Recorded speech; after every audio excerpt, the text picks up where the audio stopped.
Hello guys and welcome back to my channel सिर्फ IAS. तो यहाँ पे हम Indian economy by Sanjeev Verma ji की सीरीज को कंटिन्यू करते हुए नई वाली जो है 2021 का एडिशन आज आपके सामने प्रेजेंट करने जा रहे हैं। Chapter number 24। चैप्टर का नाम क्या है? Balance of payment of economies, BOP. तो बहुत सुना होगा बैलेंस ऑफ पेमेंट में, खासकर जो हमारे कॉमर्स की जो बैकग्राउंड वाले हैं इनका तो बहुत ही सुना होगा, और जिन्होंने नहीं सुना उनको आज मैं बताने वाली हूँ, तो जुड़े रहिए पूरे लेक्चर में एंड तक। अब देखिए, सबसे पहले थोड़ा सा कॉन्सेप्ट समझते हैं। नहीं आप कहेंगे कौन सी बात अचानक से निकाल दी और बिना बताए। तो कॉन्सेप्ट को समझने से पहले कुछ टर्म्स को समझना बहुत ज़रूरी है, जैसे कि ओपन इकोनॉमी क्या होती है, क्लोज्ड इकोनॉमी क्या होती है। बहुत सारे बच्चों को पता है। एक बार थोड़ा सा रिवाइज करा दूं कि क्लोज्ड इकोनॉमी मतलब भैया कंट्री के अंदर इंपोर्ट एक्सपोर्ट की कोई वैल्यू नहीं है, कुछ नहीं है, बाहर के देशों के साथ व्यापार नहीं हो रहा है जिस हिसाब से होना चाहिए ग्रोथ वगैरह के लिए। और ओपन इकोनॉमी मतलब बाहर के देशों के साथ प्रॉपर व्यापार हो रहा है, बहुत अच्छा ट्रेड परसेंटेज है, हम एक्सपोर्ट कर रहे हैं, हम इंपोर्ट कर रहे हैं, हमारी मार्केट ओपन है उनके लिए, उनकी मार्केट ओपन है हमारे लिए। तो ये है तरह से ओपन इकोनॉमी। ठीक। तो अभी हमने जैसे आपको बताया ओपन इकोनॉमी के बारे में, तो आपको ये बात का एहसास जरूर हुआ कि मैम इसके अंदर ट्रेड की काफी वैल्यू है। ठीक है, ट्रेड की काफी वैल्यू है। तो जब ट्रेड की वैल्यू है तो यहीं से शुरुआत होती है फॉरेन करेंसी के इन्वॉल्वमेंट की। अब कैसे हो गया फॉरेन करेंसी का इन्वॉल्वमेंट? कैसे आएगी देश के अंदर फॉरेन करेंसी? देखो भाई, अब मान लो ऐसा हुआ कि आपने यूएसए से कोई सामान मंगाया, कुछ इंपोर्ट करवाया इंडिया के अंदर। ठीक। अब यूएसए ने कह दिया कि हम ये जो सामान आपको भेज रहे हैं उसका पैसा हम डॉलर में लेंगे। तो आप क्या करोगे? आप पहले भाई इंडियन रुपीस को डॉलर में कन्वर्ट करोगे, फिर उसके बाद पैसा दोगे इनको। अब दूसरा सर्कमस्टेंस क्या बनता है? वो ये कि मान लो भाई आपने यूएसए को कोई सामान एक्सपोर्ट करा, मतलब आपने बेचा, और यूएसए ने आपको जो पेमेंट किया वो आपको डॉलर में मिला। ठीक। तो इस तरीके से किसी ना किसी तरह से घुमा फिरा के ये फॉरेन करेंसी अपने देश के अंदर आ रही है ना। तो इस तरह से फॉरेन करेंसी तो आएगी आएगी। अब उसके साथ हमने ये भी डिस्कस किया था, पिछले 2 चैप्टर्स से हम डिस्कस करते आ रहे हैं। और एक आम जो है नागरिक को पता भी है कि हमारे देश के अंदर एक्सपोर्ट ज़्यादा नहीं होता कंपैरेटिवली टू इंपोर्ट। मतलब कहने का है कि हम इंपोर्ट ज़्यादा करते हैं, हम इंपोर्ट ज़्यादा करते हैं, और हमारे देश के अंदर जो एक्सपोर्ट है वो यहाँ पे कम है। बहुत अच्छी बात है, बहुत अच्छे से पता है। ठीक है। तो इसका मतलब क्या हुआ? इसका मतलब ये हुआ कि जो इंडिया है वो कभी भी फॉरेन करेंसी अर्न उस लेवल का नहीं कर रहा है एक्सपोर्ट के थ्रू, जितना उसको पेमेंट दिए दे रहा है फॉरेन करेंसी में। और अच्छे से एग्जाम्पल के तौर पे समझाती हूँ। सपोज करो कि आपने जो सामान बेचा दूसरी कंट्री को वो था $100 का। ठीक है, $100 का बहुत छोटा अमाउंट रखा है ताकि समझ में आ जाए। ठीक है, $100 का आपने अमाउंट भेज दिया है, जो मतलब एक्सपोर्ट करा है किसी दूसरी कंट्री को। अब उसके बाद जो आप मंगवा रहे हैं इंडिया के अंदर, मतलब जो इंपोर्ट कर रहे हैं, वो आप कर रहे हैं $200 का। समझ आई बात?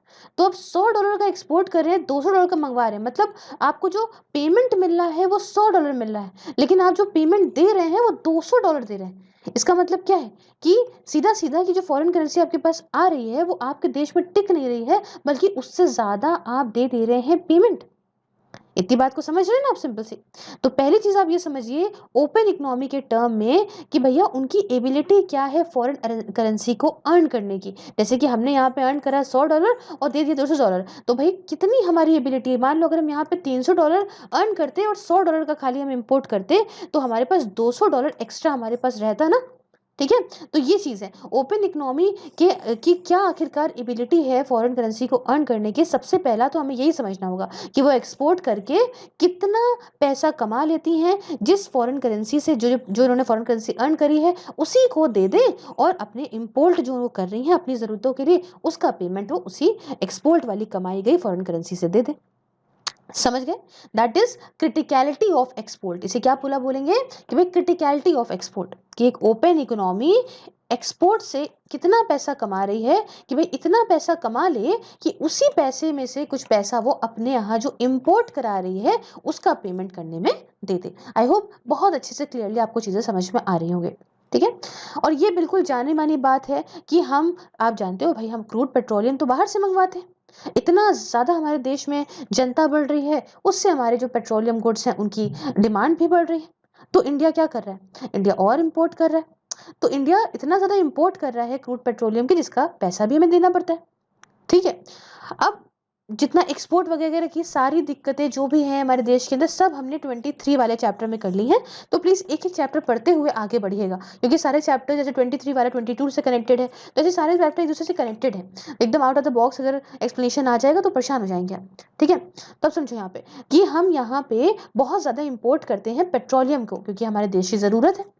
और ओपन इकोनॉमीज जो हैं, इनके पास दोनों डोमेस्टिक और फॉरेन करेंसी दोनों होती है। आप जानते हैं, जैसे हमारे यहाँ हमारे देश की करेंसी तो रुपीज है, ठीक, और उसके बाद फॉरेन करेंसी तो जहां जहां हम जिसमें करेंसी, डॉलर हो गया, यूरो हो गया, जो भी हो गया वो वही हमारे पास में। और ट्रेड से क्या होता है कि अगर एक्सपोर्ट ज्यादा कर रहे हो, इंपोर्ट ज्यादा कर रहे हो, तो ट्रेड बढ़ रहा है। और यहाँ पे यही पूरा एक ट्रैकिंग मैकेनिज्म होता है इकोनॉमी के अंदर, फॉरेन करेंसीज का going out on account of import and other factors, and foreign currency coming into the country on account of export and other such factors। तो भाई यही ट्रेड यहाँ पे पूरा डिसाइड करेगा कि कितना पैसा, कितनी फॉरेन करेंसी हमारी जा रही है इंपोर्ट करने में और कितनी हमें मिल रही है एक्सपोर्ट करके। समझ गए? ये है पूरी कहानी।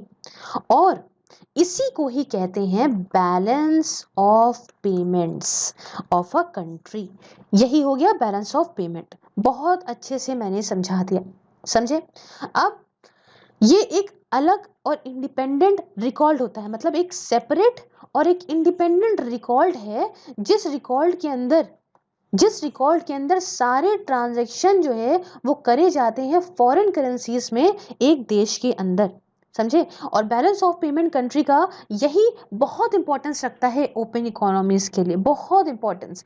यही दिखाता है कि भैया आपके पास फॉरेन करेंसी है कितनी और आप दे कितनी देते हो। समझे? अब हमारे देश के अंदर बात करें, इंडिया के अंदर बात करें, तो कौन मेंटेन करता है इस बैलेंस ऑफ पेमेंट को? जरा बताइए, बताइए, बताइए, बूझे तो जाने। तो भाई मेंटेनेंस यहाँ पे रिजर्व बैंक ऑफ इंडिया करता है। और आरबीआई ना सिर्फ ये अपेक्स मॉनेटरी अथॉरिटी है, कंट्रोलर है लिक्विडिटी का, बट इसके साथ साथ इसका बहुत बड़ा रोल है ओपन इकोनॉमीज को ये मेंटेन करता है ना बैलेंस ऑफ पेमेंट को, इसके अंदर भी इसका बहुत बड़ा रोल है, बहुत बड़ा रोल है। तो अब बात आती है कि किस तरह से ये जो रिकॉर्ड है ट्रांजैक्शन का, इसे मेंटेन करता है आरबीआई। तभी हम बहुत अच्छे से समझेंगे, बहुत इंटरेस्टिंग है, बहुत मजा आने वाला है। तो पहले सबसे पहले समझते हैं कि ये बैलेंस ऑफ पेमेंट्स में किस तरह के अकाउंट हैं, काइंड्स ऑफ अकाउंट्स के बारे में जानते हैं। चलिए भाई शुरुआत करेंगे। देखो भाई, balance of trade, balance of payment का शॉर्ट फॉर्म हो गया, एब्रिविएशन हो गया भाई बीओपी, और बैलेंस ऑफ ट्रेड का एब्रिविएशन हो गया भाई बीओटी। ठीक है, बॉट, या फिर बैलेंस ऑन मर्केंडाइज गुड्स। ठीक है, बैलेंस ऑफ ट्रेड या फिर बैलेंस ऑफ मर्केंटाइज गुड्स। ये यहाँ पे जो ये अकाउंट है ना, इसमें क्या होता है बैलेंस ऑफ ट्रेड के अंदर, इस अकाउंट के अंदर सारा कुछ ट्रांजैक्शन जो फॉरेन करेंसीज में हो रहा है, एक्सपोर्ट और इंपोर्ट करके गुड्स का, सिर्फ गुड्स का, फिर समझो, फिर से समझ लो, कंफ्यूजन नहीं करना। देखो भाई, बैलेंस ऑफ ट्रेड या फिर बैलेंस ऑफ मर्केंटाइज गुड्स, अगर हम इनकी बात करें तो इसमें पता है क्या होता है, इसमें रिकॉर्ड आएगा उन सारे ट्रांजैक्शन का जो कि फॉरेन करेंसीज में हुए हैं on account of export and import of goods. सिर्फ और सिर्फ गुड्स की बात हो रही है, सर्विसेज की बात नहीं हो रही है। समझ गए इस बात को? और जो ये बैलेंस ऑफ ट्रेड है, अगर मान लो सरप्लस में है, इफ इनफ्लोस, मतलब सरप्लस में कब होगा, सरप्लस मतलब ज्यादा, सरप्लस में तब होगा जब इनफ्लोस जो फॉरेन करेंसीज के हैं इकोनॉमी के अंदर, ये एक्सपोर्ट करके जो आपको फॉरेन करेंसी मिल रही है, ये मोर है then outflow of foreign currency through import. फिर समझो, इसको बहुत अच्छे समझाते हैं कि सरप्लस में कब होगा ये बैलेंस ऑफ ट्रेड। सरप्लस मतलब ज्यादा, ज्यादा मतलब कि आपके पास फॉरेन करेंसी ज्यादा है। तो कैसे ज्यादा है कि आपने करा एक्सपोर्ट, ठीक, एक्सपोर्ट करा मान लो $100 का, आपको मिले $100, और उसके बाद जो आपने करा इंपोर्ट, वो आपने करा सिर्फ और सिर्फ $50 का। तो मतलब आपने $100 में से $50 दे दिए और $50 का हो गया फायदा। तो इसमें क्या देखने को मिलता है कि $50 का सरप्लस है। इतनी बात समझ में आई? अब कन्वर्सली ये डेफिसिट में कब होगा, ये तो सरप्लस बता दिया, और डेफिसिट में कब होगा, जब इसका वाइस वर्सा हो जाएगा। हाँ, ऑब्वियस सी बात है। इसका मतलब ये है कि यहाँ पे जो है आप क्या कर रहे हो, आप इंपोर्ट ज़्यादा कर रहे हो। मतलब इंपोर्ट आप $100 का करे दे रहे हो और एक्सपोर्ट जो है आप $85 का कर रहे हो, तो इसमें इसका मतलब आप घाटे में हो, तो आप डेफिसिट में हो। समझ में आ गई? This is what has been referred earlier of a structural trade deficit in India, of inefficiency of foreign currencies through export of goods to meet the foreign currency required to pay the critical import। और यही deficit जो है ना हमारे देश के अंदर देखने को मिलता है कि हम जितना कमाते नहीं है एक्सपोर्ट करके, उससे ज़्यादा हम दे देते हैं इम्पोर्ट करके। समझ गए? तो जो अब हमने बैलेंस ऑफ ट्रेड तो आपको बता दिया। अब जो दूसरा वाला अकाउंट आता है वो आता है बैलेंस ऑन इनविजिबल्स। क्या हुआ? Balance of balance on invisibles. तो हम लोगों ने बैलेंस ऑफ ट्रेड का क्या पढ़ा था? BOT, यही तो पढ़ा था ना। बैलेंस ऑन ट्रेड का हमने पढ़ा था, तो हमने पढ़ा था BOT, बैलेंस ऑफ ट्रेड में। और जब हम यहाँ पे दूसरा अकाउंट देखेंगे तो वो है बैलेंस ऑन इनविजिबल्स, जिसे हम लोग बोलेंगे एब्रिविएशन इसका BOI। क्या है? BOI। तो अब देखिए, just as there are imports and export of goods, जैसे हमने बैलेंस ऑफ ट्रेड में पढ़ा था कि सिर्फ और सिर्फ गुड्स की बात हो रही है, ठीक है, इंपोर्ट और एक्सपोर्ट गुड्स का ही था सिर्फ इसके अंदर, ऐसे ही इंपोर्ट और एक्सपोर्ट सर्विसेज का भी तो होता है ना। क्या होता है? सर्विसेज। अब सर्विसेज तो दिखती नहीं ना, सर्विसेज देखने में थोड़ी ना पता चलती। जैसे अगर हमने बैंकिंग सर्विस दी, हमने शिपिंग सर्विस दी, हमने इंश्योरेंस दिया, हमने सॉफ्टवेयर दिया, हमने कंसल्टेंसी दी, वगैरह वगैरह, अगर हमने कुछ भी दिया तो क्या आपको दिखेंगी? आप छू सकते हैं? नहीं छू सकते ना उसको। कैसे छुएंगे भाई? वो कोई छूने लायक चीज थोड़ी ना है। तो इनविजिबल है, मतलब आपको नहीं दिख रही। समझे? अब आपको जो चीज नहीं दिख रही वो इनविजिबल है, इसलिए इन सबका अकाउंट बैलेंस ऑन इनविजिबल्स में करते हैं।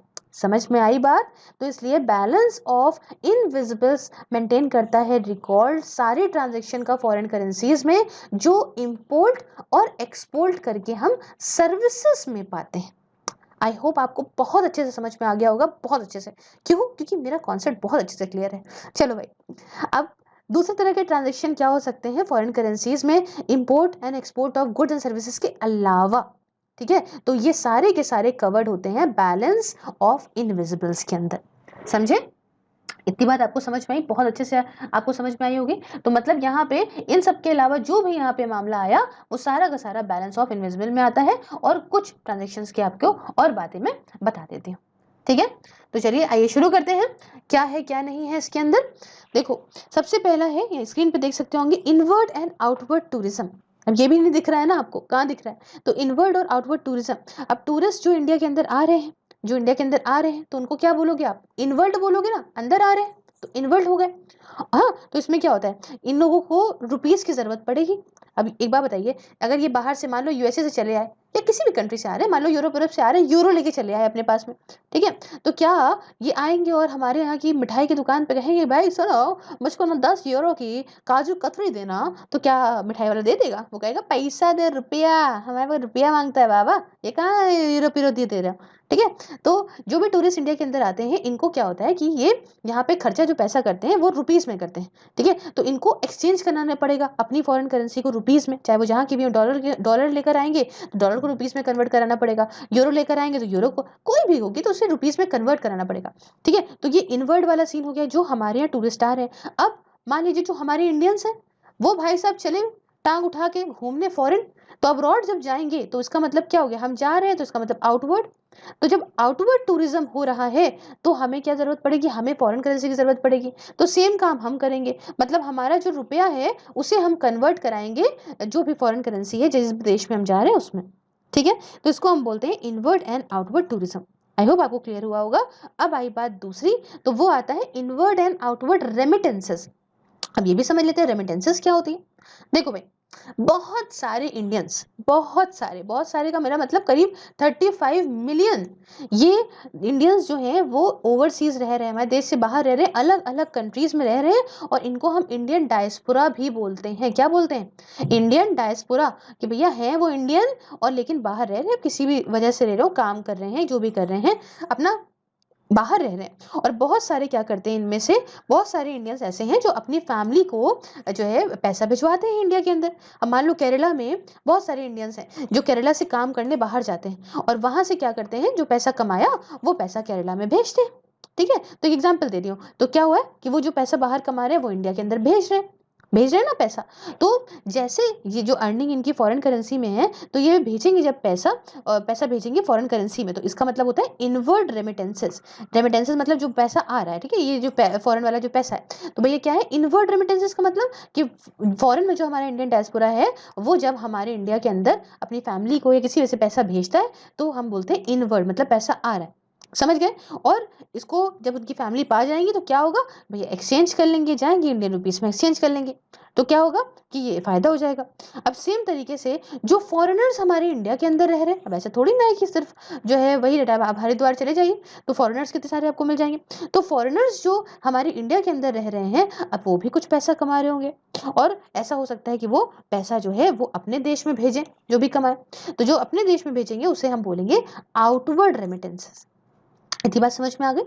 अब भाई चलो भाई तीसरा समझते हैं। तीसरा है इनवर्ड एंड आउटवर्ड एजुकेशन।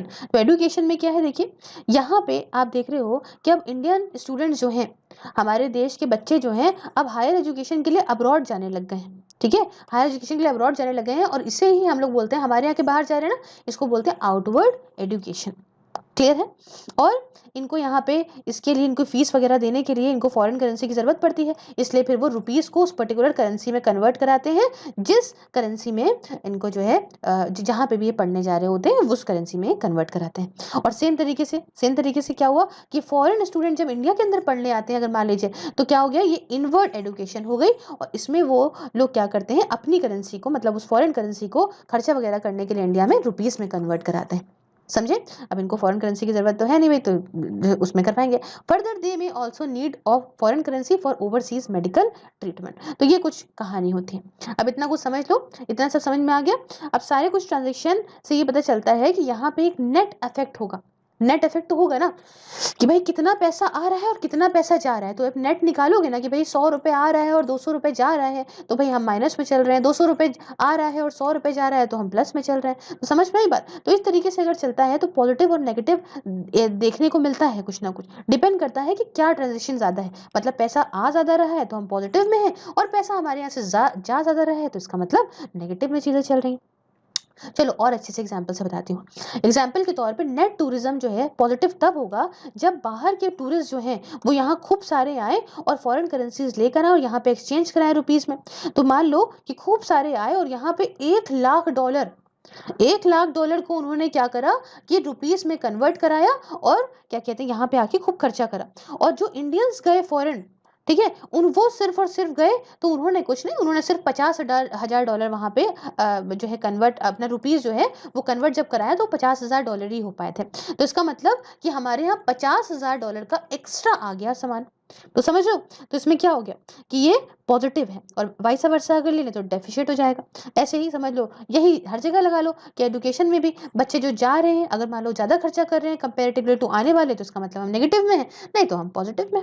बहुत ही सिंपल सी बात है, कुछ इतना खास समझाने वाली नहीं है। अब देखिए, चाहे वो बैलेंस ऑफ ट्रेड हो, चाहे वो बैलेंस ऑफ इनविजिबल हो, दोनों ही यहाँ पे balance on current account of the BOP में, मतलब बैलेंस ऑफ पेमेंट्स के अंदर आते हैं। ये दोनों ही मिलके आते हैं, और बैलेंस ऑफ पेमेंट के हिसाब से may have a current account surplus और current account deficit, and current account surplus will result in the following. देखो भाई, बैलेंस ऑफ पेमेंट के हिसाब से क्या होता है, या तो करंट अकाउंट सरप्लस होगा, जैसे मैंने आपको सरप्लस का मतलब बता दिया, और या तो भाई करंट अकाउंट डेफिशिएट होगा। ठीक है, तो करंट अकाउंट सरप्लस कब होगा, अभी तक तो समझ गए होंगे दिमाग में कि करंट अकाउंट सरप्लस तब होगा जब दोनों ही बैलेंस ऑफ ट्रेड और बैलेंस ऑफ इनविजिबल दोनों जो है वो सरप्लस में हो, मतलब ये पॉजिटिव हो, दोनों में ही हमें फायदा मिला है। अगर भाई ये भी पॉसिबल हो सकता है कि मान लो जो डेफिशिट है बैलेंस ऑफ ट्रेड के अंदर, मान लो बैलेंस ऑफ ट्रेड जो है वो डेफिशिट में है, बट जो बैलेंस ऑफ पेमेंट है वो इतने सरप्लस में है कि जो बैलेंस ऑफ ट्रेड है ना, इसका डेफिशिट भी कवर करे ले रहा है। तो कहते नहीं है कि दो लोग जब एक दूसरे से प्यार करते हैं तो भाई क्या कहते हैं, या तो आधा आधा दे दो, और या तो हम दे देते हैं 75 और तुम दे दो 25, तो भी 100 मिल जाएगा। समझ रहे हो। तो यहीं पे मामला आता है कि अगर मान लो, पहली चीज तो क्या है कि एक कंडीशन होनी चाहिए कि बैलेंस ऑफ ट्रेड और बैलेंस ऑफ इनविजिबल्स दोनों ही जो है वो पॉजिटिव हो। ठीक है, दोनों ही प्लस में हो। और या तो ऐसा हो जाए कि बैलेंस ऑफ इनविजिबल या बैलेंस ऑफ ट्रेड में से एक अगर कोई नेगेटिव में भी है लेकिन दूसरा वाला उतना ही पॉजिटिव में है जितना वो नेगेटिव में है, तो फिर मामला बन जाएगा। समझ गए? अब दूसरा, करंट अकाउंट डेफिसिट कब होगा? करंट अकाउंट डेफिसिट तब होगा जब बैलेंस ऑफ ट्रेड और बैलेंस ऑफ इनविजिबल दोनों ही नेगेटिव हो। या तो दोनों ही नेगेटिव हो, या तो एक पॉजिटिव है भी लेकिन दूसरा वाला जो नेगेटिव है ना वो उतना ही नेगेटिव है जितना वो उसका पहला वाला पॉजिटिव है। तो इसका मतलब ले डूबेगा, है ना, दोनों ले डूबेंगे एक दूसरे को। तो ये है कुछ कहानी। आई होप आपको समझ में आ गई होगी, बहुत ही अच्छे से समझ में आ गई होगी। अब देखिए, ये कॉम्प्लिकेटेड देखने में तो लगता है ना, बट यहाँ पे अगर आप एक बार कॉन्सेप्ट समझ गए तो आप दिक्कत में आएंगे ही नहीं, है ना। एक बार आप कॉन्सेप्ट समझ गए तो सारी प्रॉब्लम्स आप समझ लोगे, क्राइसिस वगैरह आप बहुत अच्छे तरीके से समझ लोगे, समझे। तो ये कुछ कहानी है। तो इन सारी चीजों को समझने के लिए हमें चलना पड़ेगा अपनी व्हाइट स्क्रीन पे। तो हम इलस्ट्रेशन देखते हैं, चलो ठीक है, एक इलस्ट्रेशन देख लिया जाए, इससे हम थोड़ा कुछ समझ लेते हैं। तो इलस्ट्रेशन में सपोज करो एक है इकोनॉमी ए। क्या है? इकोनॉमी ए। बहुत अच्छी बात है। अच्छा, इकोनॉमी तो मान ली, थोड़ा सा बैकग्राउंड चीजें समझ लेते हैं ताकि आपको दिक्कत ना हो। जैसे जब हम बैलेंस ऑफ पेमेंट निकालेंगे ना, तो उसके अंदर हम एक देखते हैं, करंट अकाउंट को मैच करते हैं हम अपने किससे? कैपिटल अकाउंट से। सारे कॉन्सेप्ट में आगे बताऊंगी, ठीक। तो करंट अकाउंट को जब निकाला जाता है तो उसमें हम बैलेंस ऑफ ट्रेड का यूज करते हैं और साथ में बैलेंस ऑफ इनविजिबल्स का यूज करते हैं। तो एक तरीके से बैलेंस ऑफ पेमेंट के अंदर बैलेंस ऑफ ट्रेड और इनविजिबल्स दोनों ही का यूज करते हैं इस करंट अकाउंट को निकालने में। और फिर आखिरी में हमको पता लगता है कि करंट अकाउंट डेफिसिट है या फिर करंट अकाउंट सरप्लस है, ठीक है। अब मैं बार बार आगे लेक्चर में आपको ये याद दिलाती रहूंगी कि बैलेंस ऑफ पेमेंट नहीं बनता इन दोनों से, बल्कि बैलेंस ऑफ पेमेंट तो इन दोनों से बनता है, क्योंकि करंट अकाउंट को निकालने में इन दोनों की मदद होती है, इसलिए एक तरीके से इसके अंदर ये आ रहा है, ठीक है। तो जब भी आगे हम कॉन्सेप्ट में यूज करेंगे तो इस बात को बिल्कुल ध्यान रखिएगा बहुत अच्छे से। और आगे इस लेक्चर में मैं बताऊंगी भी कि बैलेंस ऑफ पेमेंट का फॉर्मूला क्या होता है, क्या नहीं होता है, सब कुछ बताऊंगी एकदम बढ़िया से कॉन्सेप्ट, बस समझते चलिएगा। क्लियर है? चलिए अब इस इलस्ट्रेशन को आगे बढ़ाते हैं और आपको कहानी सुनाते हैं। तो अब हुआ क्या कि हमने एक्सपोर्ट करा गुड्स का, ठीक है, एक्सपोर्ट ऑफ गुड्स। मान लो हमने गुड्स का एक्सपोर्ट करा, कितने रुपए की गुड्स का एक्सपोर्ट कर दिया कि भाई डॉलर 100 मिलियन डॉलर्स का एक्सपोर्ट करा। इसका मतलब पैसा आ गया, मनी मनी। उसके बाद हमने क्या करा? हमने इंपोर्ट करा, इंपोर्ट ऑफ गुड्स। इसका मतलब पैसा चला गया, मतलब मनी गॉन। तो कितने रुपए का?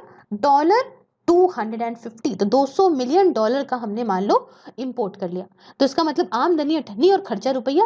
अब चूंकि हमने आपको बताया कि गुड्स जो हैं वो किसके अंदर आएंगे, किसके अंदर आएंगे बताओ भाई। ओके, बता दिया आपने सबने। तो बैलेंस ऑफ ट्रेड के अंदर आ रहे हैं गुड्स, समझे। अब यहीं पे ही कैलकुलेट करो ताकि आगे आगे कंफ्यूजन ना हो। इसका मतलब इंपोर्ट हमने ज्यादा करा, मतलब पैसा दिया ज्यादा और पैसा आया कम। इसका मतलब हमने कितना पैसा ज्यादा दे दिया? 150 मिलियन डॉलर्स, ठीक है। इतना पैसा हमने ज्यादा दे दिया है और हमारे पास आया कम है। तो मान लो हम अभी चल रहे हैं माइनस में, मतलब हम डेफिसिट में चल रहे हैं। सपोज यहाँ लिख देते हैं ताकि दिक्कत ना हो, ठीक। तो चल रहा है आपका बैलेंस ऑन ट्रेड डेफिसिट में। अब दूसरा समझ लेते हैं, बैलेंस ऑफ इनविजिबल, ठीक है, बैलेंस ऑन इनविजिबल्स। अब ये कितना चल रहा है? ये हमारा हमने जो किया है ये चल रहा है 200 मिलियन डॉलर। 200 मिलियन क्या? 200 मिलियन डॉलर, ठीक है। तो अब इसमें इंपोर्ट एक्सपोर्ट छोड़ दो, इसमें हमने सीधा सीधा मोटा मोटा ले लिया कि हमारे पास ये बैलेंस ही पूरा पूरा चल रहा है। इसको तो निकाला है हमने कि डेफिसिट में, ये हमारा चल ही रहा है, ये हम सरप्लस में चल रहे हैं, ठीक है। तो हम यहाँ लिख देते हैं सरप्लस। बहुत अच्छी बात। अब देखो, इकोनॉमी ए जो है इसके पास डेफिसिट देखने को मिल रहा है बैलेंस ऑफ ट्रेड में 150 मिलियन डॉलर का।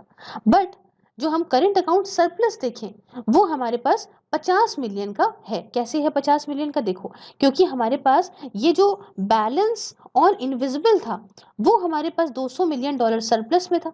ऐसे समझो, मिलियन डॉलर में मत जाओ। मान लो 200 रुपए तुम्हारे को मिल रखे हैं मम्मी से, और 150 रुपए किसी का कर्जा उतारना है, तो तुमने 150 रुपए दे दिए, तो तुम्हारे पास कितने रुपए बचे? तुम्हारे पास बचे 50 रुपए, बचे ना 50 रुपए भाई। 200 माइनस 150 बचे 50। तो सेम यहाँ पे हो रहा है कि यहाँ पे 200 मिलियन डॉलर जो हमने बैलेंस ऑफ इनविजिबल का था उससे अगर हमने अपना पुराना वाला जो नेगेटिव डेफिसिट में हम चल रहे थे बैलेंस ऑफ ट्रेड के बैलेंस से वो हमने दे दिया, तो हम कितने सरप्लस में चल रहे हैं? हमारा करंट अकाउंट सरप्लस चल रहा है 50 मिलियन डॉलर का। आई होप आपको इतनी बात बहुत ज्यादा अच्छे समझ में आ गई होगी, ठीक। तो जो सरप्लस है करंट अकाउंट में और ये हुआ, दोनों ही में हुआ, या अगर अगर दोनों में होता तो अलग की बात थी। लेकिन अगर हमने देख लिया यहाँ पे कि बैलेंस ऑफ ट्रेड में यहाँ पे डेफिसिट है, लेकिन बैलेंस ऑफ इनविजिबल में सब सरप्लस है, तो यहाँ पे डिपेंड करता है कि अगर इनविजिबल ने कवर कर लिया तो बढ़िया है। तो वही वाली बात है भाई, मैंने बताया ना, मोहब्बत में दो इंसान या तो बराबर का प्यार करें या तो एक कोई ज्यादा कर ले, ऐसे समझ लो। और या तो ऐसे समझ लो कि मियाँ बीवी कमाने बैठे हैं, या तो 50-50 हजार रुपए दोनों मिला दे तो भी 1 लाख हो जाएगा, या पति मिला दे 75 और पत्नी मिला दे 25 तो भी 1 लाख हो जाएगा। तो बस यही बात यहाँ पे भी अप्लाई कर देना। आई होप समझ में आ गई होगी आपको, थोड़ा सा भी दिमाग रखते होंगे तो पक्का आ गई होगी। अब देखो भाई, इनफ्लोज जो कि फॉरेन करेंसीज के हैं, इनफ्लो का मतलब क्या है?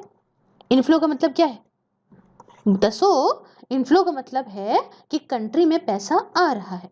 तो इनफ्लोज जो कि फॉरेन करेंसी का है, फॉरेन करेंसी जो हमारे देश के अंदर आ रही है, ये अगर ज्यादा है आउटफ्लो से फॉरेन करेंसी की, मतलब जा कम रही है और आ ज्यादा रही है इकोनॉमी के अंदर, तो क्या हो रहा है? हमें हो रहा है फायदा, मतलब हम सरप्लस में हैं। और अगर करंट अकाउंट डेफिसिट की बात करें तो इसी का उल्टा कर लो। डेफिसिट का मतलब क्या है? डेफिसिट का मतलब है कि जा ज्यादा रही है और आ कम रही है, जैसे कि यहाँ पे हमने देखा था। तो अभी यहीं पे समझ लो, अगर हम पूरा कॉन्सेप्ट इसी को उल्टा रख देते तो क्या होता? मान लो कि 150 मिलियन में हम, तो ऑब्वियस सी बात है ये तो हम माइनस में थे ही थे, और उसके बाद सोने पे सुहागा हो गया, और जो बैलेंस ऑफ इनविजिबल था ये भी मान लो -200 होता, तो इसका मतलब हम -350 में चले जाते मिलियन में, मतलब हम डेफिसिट में चले गए। समझे? इतनी बात समझ गए? बस उसी का उल्टा कॉन्सेप्ट है, कोई बड़ी कोई रॉकेट साइंस नहीं लग रही है इसके अंदर। इतनी बात समझ में आ गई? चलो भाई, अब वापस से पहले आ जाए। हाँ, तो अब बात आती है कि how is the difference between outflows and inflows met. अब बात क्या है कि जो डिफरेंस आया दोनों के बीच में, आउटफ्लो के बीच में, कि मतलब जा जो रही है हमारे देश के अंदर से करेंसी, और आ जो रही है, इन दोनों के बीच में जो डिफरेंस है वो कैसे पूरा होगा, कैसे मीट करेगा? तो इसमें आप आया थर्ड अकाउंट का रोल, जो है थर्ड अकाउंट जो बैलेंस ऑफ पेमेंट का है, जिसे reserve bank of India maintain करता है, which is a record of transaction other than those of current account. ये जो रिजर्व बैंक ऑफ इंडिया है ना, ये तीसरा अकाउंट मेंटेन करता है इस बैलेंस ऑफ पेमेंट का, और इस तीसरे अकाउंट में वो सारा कुछ रिकॉर्ड होता है उन सारे ट्रांजेक्शन्स का जो कि करंट अकाउंट में नहीं होता। मतलब करंट अकाउंट डेफिसिट और करंट अकाउंट सरप्लस मैंने आपको पढ़ाया ना, जो इसमें नहीं होता वो उस थर्ड अकाउंट में होता है। तो अब देखेंगे कि भाई क्या है आगे कहानी। इंटरेस्टिंग लग रहा है ना, मजेदार लग रहा है ना? तो देखो भाई, ट्रांजेक्शन जो कि करंट अकाउंट के अलावा करे जाते हैं, इन्हें हम लोग बोलते हैं कैपिटल अकाउंट। ठीक है, क्या बोलते हैं? बोलते हैं कैपिटल अकाउंट। पूरा कैपिटल अकाउंट लिख दिया और आखिरी में इरेज बटन दब गया, हद ही खत्म है मतलब। चलो भाई, इसको बोलते हैं, फिर हो गया कैपिटल अकाउंट। तो कैपिटल अकाउंट ट्रांजैक्शंस बोलते हैं। और इसके अंदर क्या क्या आता है? कैपिटल अकाउंट ट्रांजैक्शंस के अंदर क्या क्या आता है और वो भी समझा दे। देखो भाई, यहाँ लिखा है फॉरेन इन्वेस्टमेंट आता है इसके अंदर, इसके अंदर डिपॉजिट्स आते हैं, इसके अंदर बोरोइंग्स आती है, उसके अंदर एक्सटर्नल असिस्टेंस एंड ग्रांट आती है। अब समझते हैं क्या क्या है फॉरेन इन्वेस्टमेंट क्या है। अब देखो, एकदम अलग चैप्टर है, अलग से समझेंगे, लेकिन मोटा मोटा आप समझ रहे हो ना कि फॉरेन जो करेंसीज हैं वो हमारे देश के अंदर आ रही है, हमारी इकोनॉमी के अंदर आ रही है इन्वेस्टमेंट पर्पज से, कि मतलब फॉरेन जो कंट्रीज की जो कंपनीज हैं या कुछ भी तरीके से फॉरेन करेंसीज हमारे यहाँ हमारे देश के अंदर जो है वो इन्वेस्टमेंट करने आ रही है, तो फॉरेन इन्वेस्टमेंट हो गया। अब इस लेवल पे आपको इतना तो पता ही होगा, खैर पूरा चैप्टर पढ़ेंगे लेकिन फिलहाल आप समझ गए होंगे। उसके बाद दूसरा तरीका क्या है इसके अलावा? डिपॉजिट्स। तो बहुत सारे इंडियन डायस्पोरा क्या करता है, जो फॉरेन में रह रहा है वो डिपॉजिट करता है फॉरेन करेंसीज में इंडिया के अंदर, जिसे क्या बोलते हैं? जिसे बोलते हैं एनआरआई का डिपॉजिट, एनआरआई डिपॉजिट्स। ठीक, उसके बाद आती है बोरोइंग्स। तो बोरोइंग्स में क्या है? देखो, प्राइवेट सेक्टर जो है वो पैसा बोरो कर सकता है इंटरनेशनल करेंसी में, एंड इससे क्या है कि सरकार जो है वो बायलेटरली या कह लो मल्टीलेटरली इंस्टीट्यूशन से, जैसे कि भाई आईएमएफ से पैसा लेती है ना सरकार, लेती है वर्ल्ड बैंक से पैसा लेती है ना सरकार, है ना, ऐसे जैसे भी लेती है पैसा बाहर बाहर से, तो ये क्या है? ये फॉरेन करेंसीज में हम बोरोइंग कर रहे हैं ना। और चौथा क्या है? External assistant and grants. मतलब यहाँ सरकार को कुछ असिस्टेंट प्रोवाइड करती है बाहर के बड़े बड़े देश जो डेवलप्ड देश हैं, या ग्रांट्स मिल जाती है दूसरी कंट्रीज से फॉरेन करेंसीज में, समझे? और but this was relevant in the close economies, तो एक अलग की बात है। चलो भाई, तो ये सारे के सारे जो ट्रांजेक्शन मैंने आपको बताया, इनको क्या बोलते हैं? इनको बोलते हैं कैपिटल अकाउंट ट्रांजेक्शन, और ये सारे के सारे कैपिटल अकाउंट में डाले जाते हैं बैलेंस ऑफ पेमेंट के अंदर। ठीक, तो करंट अकाउंट मैंने बता दिया, कैपिटल अकाउंट मैंने बता दिया, और जो जो बैलेंस होता है करंट अकाउंट का और कैपिटल अकाउंट का, यही पूरा बनाता है, क्या बनाता है, बैलेंस ऑफ पेमेंट्स को। आई होप आपको बहुत अच्छे से समझ में आ गया होगा। ठीक है, अब ये जो मैंने पहले व्हाइट स्क्रीन पे आपको इस जगह पे बताया था ऐसे करके कि बैलेंस ऑफ पेमेंट्स के अंदर बैलेंस ऑफ इनविजिबल और बैलेंस ऑफ ट्रेड आता है, तो इससे मैंने ये नहीं कहा था ये कॉन्स्टिट्यूट करता है, कॉन्स्टिट्यूट नहीं कहा था इसके अंदर आता है। ठीक है, इक्वल्स टू का मतलब कॉन्स्टिट्यूट मत मान लीजिएगा, नहीं तो फिर कंफ्यूज हो जाएंगे, फिर कहेंगे मैम ने गलत पढ़ा दिया, लेकिन मैम ने सही पढ़ाया है। ठीक है, तो देखिए यहाँ समझ गए। अब जब यहाँ पे हमने उधर करंट अकाउंट निकाले थे, इधर कैपिटल अकाउंट निकाल दिया, तो जो बैलेंस होगा करंट अकाउंट का और कैपिटल अकाउंट का, ये बनाएगा बैलेंस ऑफ पेमेंट को किसी भी मतलब हमारे देश के अंदर, ठीक है, कंट्री के अंदर। अब बैलेंस ऑफ पेमेंट जो है वो बहुत जरूरी होता है। जैसे हमारी बैलेंस शीट होती है ना, जब हम बैलेंस शीट अकाउंट के स्टूडेंट पढ़ते होंगे, ठीक है, तो बैलेंस शीट या अगर आप बिजनेस भी करते हैं तो भी आपको पता होगा, जैसे हमारी बैलेंस शीट के अंदर बैलेंस होता है, ऐसे ही बैलेंस ऑफ पेमेंट के अंदर भी बैलेंस होता है, और कोई भी डिफरेंस नहीं होता। जैसे बैलेंस शीट और के अंदर हमारी, जब हम बैलेंस शीट करते हैं तो आपको याद होगा, याद आ गया होगा आपका क्लास 12th, तो हम लोग मैच करते हैं ना, इधर का इधर से मैच हो जाए तो आए हाय जन्नत, जन्नत भाई साहब। तो बस इसी तरीके से बैलेंस ऑफ पेमेंट में भी यहाँ पे मैच किया जाता है। There is no difference between the assets and the liabilities, जैसे बैलेंस शीट में, वैसे यहाँ पे there is no difference between the capital account and the current account. I hope I have made the concept very clear. Fine. अब same case मैंने आपको बताया कि जो बैलेंस ऑफ पेमेंट का इनफ्लो है, मतलब जो हमारे देश के अंदर आ रहे हैं इनफ्लो, ठीक है, उसमें मैच करना चाहिए आउटफ्लो से। मतलब जिससे जा रहा है, मान लो 100 मिलियन आ रहे हैं तो भैया 100 मिलियन जा रहे हैं। ठीक, ऐसा कुछ कहानी रहनी चाहिए। और इसलिए बैलेंस ऑफ पेमेंट जो है ये जीरो आखिरी में हो जाता है, क्योंकि दोनों मैच हो जाते हैं, है ना। इसका मतलब कि जो करंट अकाउंट डेफिसिट है ये यहाँ पे कैपिटल फॉरेन करेंसी के इनफ्लो से मीट करा जाए, चाहे वो फॉरेन इन्वेस्टमेंट के थ्रू हो, चाहे वो एनआरआई डिपॉजिट के थ्रू हो। और अगर ऐसा नहीं है तो फिर सरकार बोरोइंग करती है, समझे। सरप्लस है तो कोई बात ही नहीं, फिर तो फिर पैसा ही पैसा होगा। लेकिन अगर मान लो कि डेफिसिट है, एक साइड पे करंट अकाउंट में डेफिसिट देखने को मिलता है, तो कैपिटल अकाउंट की कुछ चीजें जो मैंने आपको बताई, इन सब चीजों के माध्यम से जो है बैलेंस करना पड़ेगा इसको।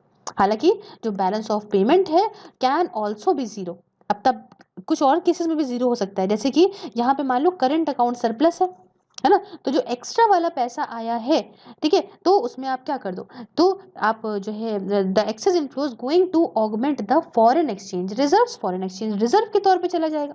समझे, हमारे पास रिजर्व आ गया ना। अब मान लो कि ऐसा हो गया कि 100 मिलियन जो है डॉलर है अपने पास, बहुत ही बढ़िया, ये हम सरप्लस में चल रहे हैं, हम करंट अकाउंट सरप्लस में चल रहे हैं। और मान लो कि भाई हमारा जो है कैपिटल अकाउंट है वो भी अपना मैच हो गया, सब कुछ मैच चल रहा है, लेकिन कुछ 20 मिलियन डॉलर जो है वो एक्स्ट्रा पड़ रहा है, हमारे पास एक्स्ट्रा बचे हुए हैं, ठीक है, बैलेंस जीरो आने में 20 मिलियन डॉलर का एक्स्ट्रा है, तो हम उसको रिजर्व में डाल देंगे, देखा जाएगा हमारे पास, अच्छी बात है, रिजर्व में पड़ा रहे।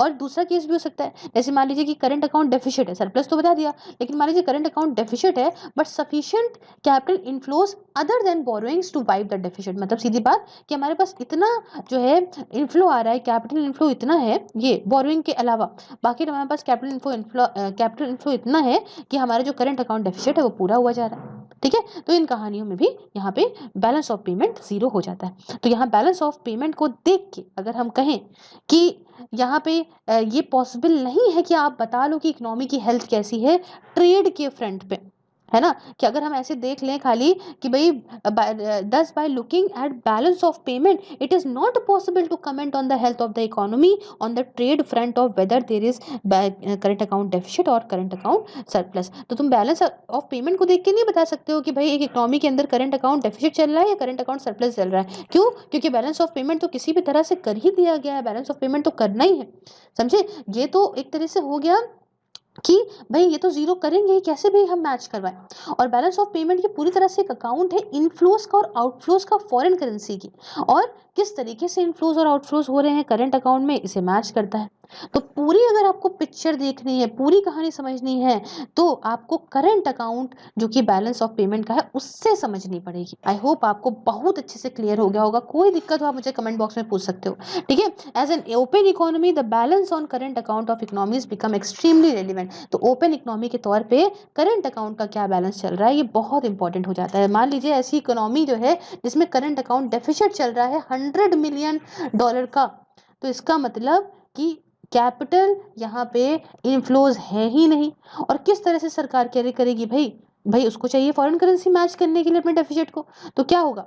याद है फिजिकल डेफिसिट? फिजिकल डेफिसिट का मतलब क्या होता है कि या तो भाई इतने इतने घाटे को मैच करे सरकार नोट वगैरह को प्रिंट करके, ताकि इतने नोट हमने प्रिंट कर दिए अब हमारा मैच कर गया, और या तो फिर हम उधार लें मतलब बोरो करें मार्केट से। तो सरकार देखिए कभी भी डिफॉल्टर नहीं होती बोरोइंग्स में, given its sovereign powers to print home currency. यही है उसके पास पावर है, ये इकलौती पावर इसके बाद होम करेंसी भी प्रिंट कर ले। ठीक है, अब मान लो कैपिटल इनफ्लोज नहीं है, कमी है, तो सरकार जो है वो क्या करेगी, वो इंटरनेशनल मार्केट से बोरो कर लेगी। और कोई भी बोरोइंग जो कि मार्केट के अंदर होती है इस करंट अकाउंट डेफिसिट को मीट करने में ये क्राइसिस है इकोनॉमी के लिए। एक बात बताओ कि तुम्हारे पास इतनी सैलरी नहीं है, बहुत अच्छे समझ में आएगा कि भाई तुम्हारी जो सैलरी है वो सैलरी तुम्हारी इतनी नहीं है कि तुम अपने खर्चों को पूरा कर सको। आ रहे हैं 20,000 और जा रहे हैं 40,000, और तुमने इस 40,000 में जो 20,000 एक्स्ट्रा लिए उसको मैच करने के लिए तुमने क्या कर लिया, ले लिया लोन। तो लोन तुम्हारी हेल्थ के लिए अच्छा नहीं है, कैसे लौटाते जाओगे? ये तो तुम्हारे ऊपर इंस्टॉलमेंट का प्रेशर आता जाएगा। यही सरकार के साथ हो रहा है कि करंट अकाउंट डेफिसिट को मैच करने के लिए अगर बोरोइंग कर रही है सरकार, तो ये एक तरीके से इकोनॉमी के लिए एक बहुत बड़ा घाटा है। इतनी बात समझ में आई? क्योंकि पैसा तो देना है बाद में, और पैसा देने है जो बाद में, उसके प्रेशर सरकार जो है डालेगी इकोनॉमी, इकोनॉमी बिल्कुल जो है खराब हो जाएगी। समझे इस बात को? तो अगर मान लो बहुत भारी मात्रा में एक करंट अकाउंट डेफिसिट होता है, तो ये काफ़ी कॉमन डिनोमिनेटर है कि क्राइसिस हिडन इकोनॉमी है पास्ट में, और ये दिखाता है कि क्लोजली मॉनिटर करी गई by all the open economies. मतलब इतना समझ लो, अगर मान लो ऐसा होता है कि करंट अकाउंट डेफिसिट दिखाया जा रहा है, दिखाया है, तो इसका मतलब सीधी बात कि बहुत ही ज़्यादा दिक्कत में आ जाएगी इकोनॉमी। ठीक है, आने वाले वक्त में, या फिर ऐसा कह लो कि जो है पास्ट में रही है तभी आज वो इतनी मुश्किल से कर्जा लौटाने के चक्कर में एकदम नहीं कर पा रही है। समझ रहे हो इस बात को? आई होप आपको बहुत अच्छे से चीज़ें समझ में आ गई होंगी। दोनों ही, चाहे वो करंट अकाउंट डेफिसिट हो और चाहे आप फिजिकल डेफिसिट की बात कर लो, जैसे हम बजट में देखते हैं, तो दोनों ही फिजिकल डेफिसिट समझते हो क्या होता है ना, जब हम सरकार मान लो बजट बना रही है और उसमें क्या है, उसको देखने को लग गया भैया खर्चे हमारे ज़्यादा हैं और हमारे पास आमदनी कम है, रेवेन्यू कम है और एक्सपेंडिचर ज़्यादा है, तो क्या करेगी, उस एक्सपेंडिचर को जो कमी है उसे फुलफिल करने के लिए लोन वगैरह लेगी, बोरो वगैरह करेगी। तो ये एक तरीके से खराब होता है इकोनॉमी के लिए। तो ऑब्वियसली बात है, जैसे ये फिजिकल अकाउंट होता है ऐसे ही खराब होता है करंट अकाउंट डेफिसिट भी। समझे? और इन्हीं को बोलते हैं ट्विन डेफिसिट। क्या बोलते हैं? Twin deficit. तो बहुत ही खतरनाक और खराब चीज़ है, और पूरे जो जो आपका इम्पैक्ट है जो पड़ता है इकोनॉमी के ऊपर, वो बहुत ज़्यादा पड़ता है, बहुत खराब पड़ता है। आई होप आपको पूरी कहानी अच्छे से समझ में आ गई होगी। चलो भाई आगे बढ़ते हैं और कहानी को एक तरफ लेके चलेंगे और आपको बताएंगे, is current account surplus better for open economies? समझो, जो ओपन इकोनॉमीज हैं, जैसे अब इंडिया भी है, आराम से ट्रेड ट्रूड हो रहा है, तो इसमें क्या करंट अकाउंट सरप्लस अच्छा होता है? तो अब समझो, तो देखने में लगता है कि ओपन इकोनॉमीज जो है उनके पास करंट अकाउंट सरप्लस होना चाहिए और करंट अकाउंट डेफिसिट नहीं होना चाहिए। क्यों? क्योंकि करंट अकाउंट डेफिसिट मैंने आपको बताया वो तो रिस्की होता है, क्राइसिस वाली सिचुएशन ले आएगा। तो यहाँ पे आप समझो, जो करंट अकाउंट सरप्लस है उसको हम थोड़ा सा समझा देते हैं। देखो, करंट अकाउंट सरप्लस क्या है कि आपके पास क्या हो रहा है, अभी तक तो समझ गए होगे, रट गया होगा। आपके पास ये हो रहा है कि आ पैसा ज्यादा रहा है और जा पैसा कम रहा है। मान लो आ रहा है 100 मिलियन और जा रहा है 50 मिलियन। समझे? तो सरप्लस कितना है? सरप्लस आपके पास यहाँ पे 50 मिलियन का हो रहा है। तो it represent idle money as it reaches the RBI instead of economy. अब क्या क्या है, जो एक्स्ट्रा पैसा है, जो एक्स्ट्रा पैसा आया 50 मिलियन का, वो कहाँ जा रहा है? वो हमने आपको बताया ना रिजर्व हो जाएगा, तो भैया ये आरबीआई के पास चला गया ना। अब आरबीआई अपने पास रख लेगा तो आइडल मनी हो गया, अब ये अपने पास रखे रहेगा, ना कि इकोनॉमी में घूम रहा है, ना कि इन्वेस्टमेंट के तौर पे यूज हो रहा है, ये आरबीआई के पास रखा रहेगा।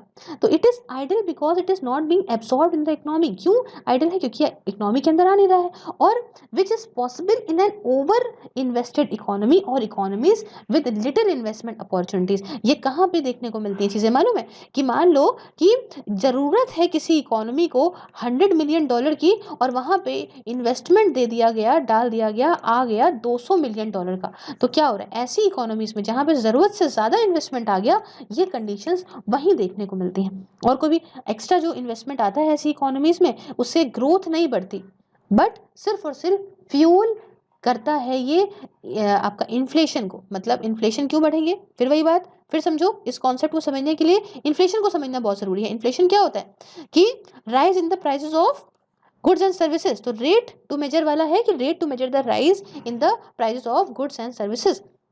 तो अगर मान लो ऐसा है कि इकोनॉमी को जरूरत है 100 मिलियन की और आ गया पैसा 200 मिलियन, तो इससे क्या होगा, फायदा क्या, आइडल मनी के तौर पे तो रिजर्व बैंक ऑफ इंडिया के पास रहेगा। और या तो भाई इतना पैसा आ गया कि इन्फ्लेशन हो गया, जैसे स्विट्जरलैंड में देखने को मिलता है ना, सिर्फ अमीर ही अमीर लोग रहते हैं, तो वहां पे दाम इतने ज्यादा महंगे हैं, इतना एक्सपेंसिव है, समझे, क्योंकि पैसा बहुत आ गया है वहां पे। तो ऐसी साथ समझो, मतलब एग्जैक्ट एग्जाम्पल ले लो, लेकिन आपको समझाने की मैं बस इतना कोशिश करना चाहती हूँ कि पैसा यहाँ पे ग्रोथ में नहीं टहला, बल्कि यहाँ पे इतना एक्स्ट्रा पैसा आ गया कि इन्फ्लेशन हो गया, क्योंकि मार्केट में पैसा ज्यादा आ गया। अब ऐसी इकोनॉमीज यहाँ पे इनको जरूरत होती है थोड़ा कूल होने की, ठंडा होने की, चिल होने की। और जो करंट अकाउंट सरप्लस है ये काफी ज्यादा हेल्पफुल होता है इनके लिए। और it could also be if the government interferes in their absorption through policy intervention. अब हेल्पफुल कब हो जाएगा, हेल्पफुल तब हो जाएगा जब सरकार जो है यहाँ पे यहाँ जो भी अपनी पॉलिसी के माध्यम से इस चीज में इंटरफेयर करे, ठीक है, तो तब यहाँ पे नॉर्मल चीजें होंगी। अगर सरकार का इंटरफेरेंस नहीं हो, नॉर्मल चीजें ऐसे ही चलती रही, तो ये इकोनॉमी के लिए एक्स्ट्रा सरप्लस दिक्कत भी दे सकता है। तो इसलिए करंट अकाउंट सरप्लस चाइना के अंदर ये समझ सकते हो आप कि क्यों जो है यहाँ पे है, और as it needs to slow down to prevent building up of inflationary pressures in the economy. तो आप देखते हो ना यहाँ पे कि चाइना के अंदर कैसा है कि सरकार इतना हस्तक्षेप करती है ना, तो हस्तक्षेप करती है, तो इस वजह से वहां पे जो है वो कंट्रोल करती है इन्फ्लेशनरी प्रेशर अपनी इकोनॉमी के अंदर। तो इंडिया ऑलरेडी देखिए, हमारे यहाँ तो बात ही नहीं करेंगे, तो कॉन्सेप्ट तो आपको समझा दिया। हम तो अभी बेचारे जो है वो करंट अकाउंट डेफिसिट से ही जूझ रहे हैं। बट तब भी जो ये सारे एबनॉर्मल सर्कमस्टेंसेज हैं कि ग्लोबल रिसेशन वगैरह आ जाता है और हमको मुसीबत दे के चला जाता है, तो ये क्यों, क्योंकि इंपोर्ट जो क्रूड पेट्रोलियम कम करते हैं और इतना सारा जो हम इंपोर्ट गोल्ड वगैरह का करने लगे, तभी तो सरकार इतनी सारी स्कीम लेकर आई थी कि भैया आइडल गोल्ड को निकालो। ये हमारे यहाँ घरों में इतना गोल्ड जमा है, लेकिन हमें गोल्ड हम बहुत इंपोर्ट करते हैं बाहर से, समझे, इतना करते हैं, हाई लेवल ऑफ जो हमारा करंट अकाउंट डेफिसिट है। ठीक है, इसके बावजूद भी आप ये कह सकते हो कि यहाँ पे जो मैनेजेबल दिया गया है surplus on the capital account हमारी तरफ, जो हम कैसे मैनेज करते हैं, हमने आपको बताया ना कि जो करंट अकाउंट डेफिसिट है वो मैनेज हो सकता है कैपिटल अकाउंट से। तो हम यहाँ पे इतना हैवी लेवल का हमारा करंट अकाउंट डेफिसिट है, लेकिन हम इसे मैनेज कर लेते हैं कैपिटल अकाउंट से। हालांकि सेम लेवल जो है अगर आप कहो तो ये सिर्फ रातों रात में काफी ज्यादा डिस्टर्बिंग बन सकते हैं, डेंजरस हो सकते हैं, और हो सकता है कि कैपिटल उल्टी ही बह जाए। हम सोच रहे हैं कि भैया इधर आए और बाहर ही चली जाए हमारे यहाँ से, समझे, तो हमारे पास कोई चॉइस नहीं रह जाएगी। कैपिटल इन्वेस्टमेंट उसमें था ना एक, यहाँ देख लो भाई, याद करो, कंफ्यूजन नहीं रहना चाहिए। वन सेकेंड, ये देखो हमने क्या कहा था कि जो हमारा कैपिटल अकाउंट है उसमें एक फॉरेन इन्वेस्टमेंट भी एक है जिससे हम मैनेज कर सकते हैं करंट अकाउंट डेफिसिट को। हम कैपिटल अकाउंट से जब करेंगे यहाँ पे बैलेंस, तो हमारे पास एक ऑप्शन फॉरेन इन्वेस्टमेंट का भी है। लेकिन अगर कुछ ऐसे भी सर्कमस्टेंसेस आते हैं, जब ये ऐसे रिसेंटली हुआ भी था अगर आपको याद हो तो ऐसा कभी कभी होता है कि इन्वेस्टमेंट आने की बजाय इन्वेस्टमेंट चली जाती है देश के अंदर से। अगर जरा सा आपकी पॉलिसी चेंज हुई, जरा सी आंख हटी, दुर्घटना घटी वाला सीन है, तो अगर ऐसा होता है तो एकदम से रातों रात इन्वेस्टमेंट चली भी जाती है, और इससे बहुत बड़ा झटका लगता है इकोनॉमी को। और जो है इतने हाई लेवल पे जो चीज़ें हैं उनको मैनेज करने के लिए फिर सरकार के पास कोई चॉइस नहीं बचती सिवाय बोरोइंग के, कि भैया उधार लो और काम करो, समझे, तभी डेफिसिट जो है वो मेंटेन होगा करंट अकाउंट का। समझे, इतनी बात समझ में आ गई। हाँ, मुंह दर्द होने लगा है, समझ में आ जानी चाहिए। ना समझ में आए, अभी भी ना समझ में आए, डेली वर्चुअल रात में आती हूँ, बैठ के आगे सामने पूछिएगा, अच्छे से एक्सप्लेन करूंगी, कोई दिक्कत नहीं होगी। अब यहाँ समझिए, जो आरबीआई है जब मेंटेन कर रही होती है बैलेंस ऑफ पेमेंट को, तो काफी ज्यादा ध्यान रखती है, काफी जो है वो क्लोज वॉच रखती है on the movements, both on the current account, बहुत ध्यान रखती है, करंट अकाउंट पे भी ध्यान रखती है और कैपिटल इनफ्लोज पे भी ध्यान रखती है, कितना पैसा हमारे पास आ रहा है सब कुछ ध्यान रखती है। और अगर ज्यादा करंट अकाउंट डेफिसिट है, हाई करंट अकाउंट डेफिसिट है in relation to the GDP, gross domestic product, तो ये कॉमन डिनोमिनेटर है, ये दिखा रहा है कि भैया सुनो, इकोनॉमी के अंदर क्राइसिस छुपी है और बहुत जल्दी बम फटने वाला है, समझे। तो ये गलत होगा मानना कि अगर आप इकोनॉमी को अपनी ओपन कर बैठे हो इसलिए ऐसा हो रहा है ना, कि भाई ऐसा नहीं होता है। यहाँ पे आप समझ लो कि क्राइसिस का ये नहीं है, बल्कि ये है कि ये इकोनॉमी जो है ना वो ये गैप फुलफिल नहीं कर पा रही है। तो इस दिमाग में रखो कि एक्चुअली में प्रॉब्लम करंट अकाउंट डेफिसिट की नहीं है, बट प्रॉब्लम ये है कि आप करंट अकाउंट डेफिसिट मीट क्यों नहीं कर पा रहे हो, चाहे वो इरिवर्सिबल कैपिटल इनफ्लो हो, चाहे रिवर्सिबल फ्लोज हो बोरोइंग का, या कुछ भी। अगर आप इसको सही से मीट कर रहे हो, क्राइसिस को मेंटेन कर रहे हो, तो कोई दिक्कत होगी ही नहीं। और जब तक के लिए करंट अकाउंट डेफिसिट जो है वो इनफ्लो से मेंटेन हो रहा है, मतलब देखो बोरोइंग नहीं कर रहे हैं हम, बल्कि शांति से करंट अकाउंट डेफिसिट अगर इधर हुआ तो कैपिटल में इनफ्लोज, यानी देखो फिर से समझ लो कि भैया कोई डिपॉजिट आ गया, ग्रांट आ गई, इन्वेस्टमेंट आ गया, तो अगर इससे हम करंट अकाउंट डेफिसिट को मेंटेन कर रहे हैं इधर वाला, तो कोई दिक्कत है ही नहीं। समझे ना, बोरिंग बस ना करनी पड़े, जैसे कि मैंने आपको बताया, तो उससे कोई दिक्कत नहीं है। तो क्राइसिस करंट अकाउंट की, इसे अगर करंट अकाउंट में क्राइसिस आई है तो इसे बैलेंस ऑफ पेमेंट क्राइसिस भी कहते हैं। क्या कहते हैं? Balance of payment crisis. I hope आपको बहुत ज़्यादा अच्छे से समझ में आ गया होगा, कोई दिक्कत कोई परेशानी नहीं हुई होगी। तो भाई करंट पोजीशन क्या है बैलेंस ऑफ पेमेंट की एज ऑन 2020, ये टॉपिक आखिरी है, समझ लेते हैं। देखो भाई, इकोनॉमिक सर्वे जो हमारा 2019-20 का था, उसने कहा कि भाई इंडिया का जो एक्सटर्नल सेक्टर है इसने स्टेबिलिटी पाई है फर्स्ट हाफ में 2019-20 में। अब तो हालत बड़ी खराब हो गई है, अगर मैं बताऊं कोरोना वोरोना आ गया उसके बाद बड़ी दिक्कत हो गई। और इन्होंने तब बताया था कि बैलेंस ऑफ पेमेंट की पोजीशन थोड़ी सुधरी है, कैपिटल इनफ्लो आ रहा है, हमारे देश के अंदर फॉरेन डायरेक्ट इन्वेस्टमेंट भी बढ़ रहा है, एफपीआई भी बढ़ रहा है, पोर्टफोलियो इन्वेस्टमेंट भी बढ़ रहा है, ईसीबीज भी बढ़ रहे हैं, ठीक है, स्टैंडर्ड कमर्शियल बोरिंग जिसे कहते हैं, और हमारे पास यहाँ पे रेमिटेंसेस भी आ रही हैं, और इसलिए जो करंट अकाउंट डेफिसिट है वो कम हो रहा है। लेकिन ये उस समय का डेटा था, अब यहाँ समझिए कोरोना के बाद चीज़ें और ज़्यादा खराब हो गई हैं। बैलेंस ऑफ पेमेंट की पोजीशन इन्होंने उस समय कहा था कि बढ़ी है, अच्छी हुई है ना। 2019 के सितंबर में 4.33.7 बिलियन जो है हो गई है, और पहले ये 412.9 बिलियन थी, है ना, 2019 की मार्च में। तो ये भैया ये है कि करंट अकाउंट डेफिसिट जो है वो थोड़ा और कम हुआ है फर्दर 1.5% ऑफ जीडीपी से, और फर्स्ट हाफ में अगर हम देखें 2019-20 के, और पहले क्या था कि 2.1% हुआ करता था ये 2018-19 में। और ये भी कहा गया कि जो नेट एफडीआई इनफ्लो है, ठीक है, ये यहाँ पे जो है अट्रैक्ट कर रहा है 24.4 बिलियन को इन द फर्स्ट 8 मंथ 2019-20 के स्टार्टिंग के 8 महीनों में इसने काफ़ी अच्छा पैसा अट्रैक्ट करा है, बहुत ज़्यादा है ये पुराने पीरियड से।